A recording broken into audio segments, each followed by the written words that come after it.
সেগুলা কি সে ভাইরাল হওয়ার জন্য করতেছে? আসলে আমার ভুলটা কোথায়? তাকে ভালোবেসে তার কাছে পড়ে থাকা?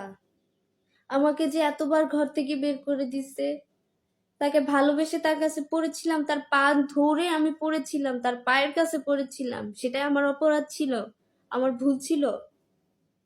আপনারা আমাকে বলেন, ওইটাই আমার ভুল ছিল যে আমি কেন বারবার ওর কাছে নত হয়েছি, কেন বারবার ওর কাছে নত হয়ে বারবার আমি ওর পা ধরে ওর ঘরে পড়েছিলাম।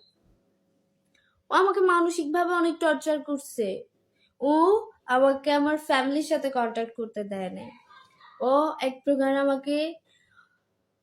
প্রকারে আমাকে পুরাপুরি ভাবে পুরো দমে ও আমাকে টর্চার করে আমাকে বাধ্য করছে আমার পুরো ফ্যামিলির সাথে কন্ট্যাক্ট করতে।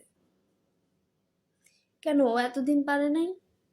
এতদিন আপনাদের কাছে, আমি তো এতদিন ওর কাছেই ছিলাম, ও এতদিন বলে নাই কেন আপনাদেরকে সবকিছু, যে আমি তাকে শেষ করে ফেলতেছি? এতদিন তো বলে নাই।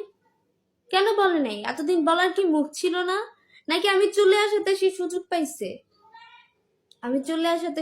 পাইছে? আমার নামে অপবাদ দেওয়ার, যে কে এখন চলে গেছে, চলে যাওয়ার পরে সে এখন ভাইরাল হবে, সে তাকে যেন হচ্ছে গিয়ে সোশ্যাল মিডিয়াতে কেউ গ্রহণ না করে, সেই জন্য আমাকে অপবাদ দিচ্ছে।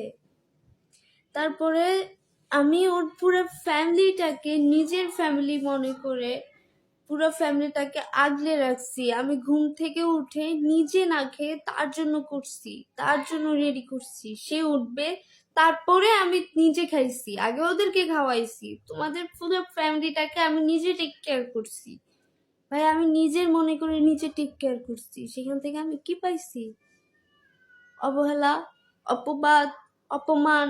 সে তার প্রাক